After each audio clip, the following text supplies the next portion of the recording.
Yung isang magandang umaga mga kalabyo, araw ng Miyerkules at ngayon po ay ika-14 ng Pebrero, araw ng mga puso. Kaya siyempre, una ko munang babatiin ang aking kaisa-isang asawa at siyempre ang aking kaisa-isang anak na dalaga.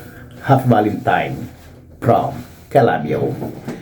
At siyempre pa, alam ko po, buong mundo ay magdaraos at ipagsiselebrate ang San Valentino, lalo na po sa ating mga kababaihan, sa mga dalaga, sa mga nag-iibigan.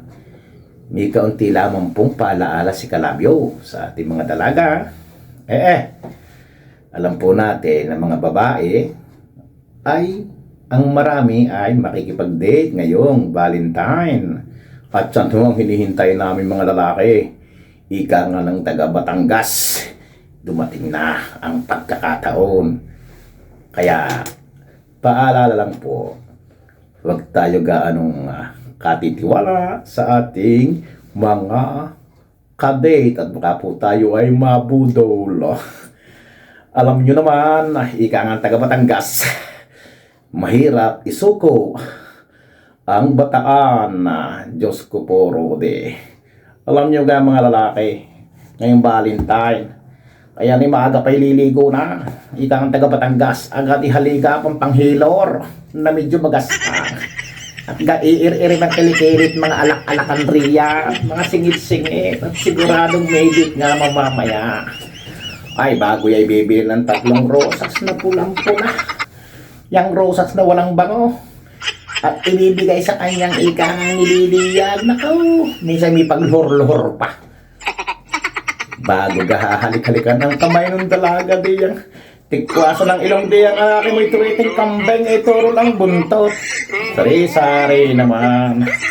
At yung maghahamon ng pagkain. Sasabihin sa nililigawan tumili ka kung anong gusto mong pinakamasarap.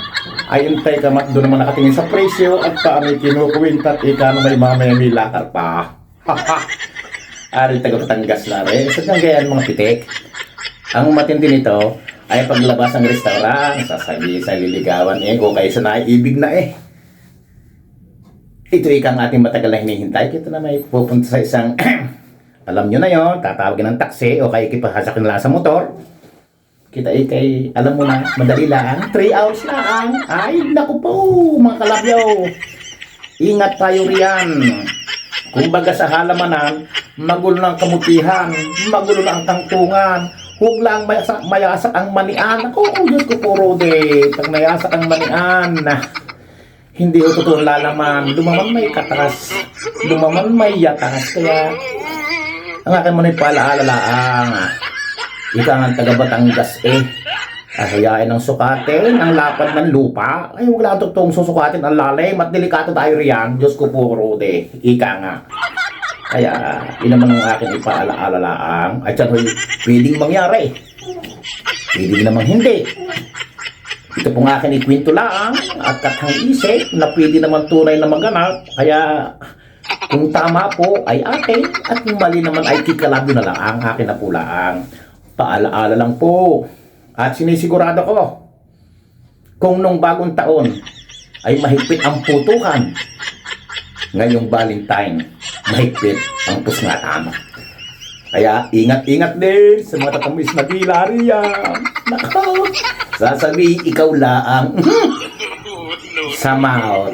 Kaya mga babae, nako, inyong pakapiliin, inyong ika-ngay again, pakasalain ninyo kung saan ninyo isusuko ang bataan at mahirap na. Baka siguradong mayroon. Tandaan nyo ang aking paalaala. Baka sa November may magbibinyaga na riyan. Yan ang sinasabing tuloy ang palabyo. Yung at siyempre pa, ako po muna'y bumabati ng isang Happy Valentine sa aking mga followers, sa aking mga subscriber sa YouTube, sa aking mga kaibigan sa buong mundo. Salamat po sa inyong pagsuporta kay Calabio. At medyo tumataas po ang ating ratings. Kaya ang tagumpay po ni Calabio ay nasa sa inyong lahat. Muli po, happy Valentine. Ingat po tayo sa mambubudol. Yun lamang po. Thanks.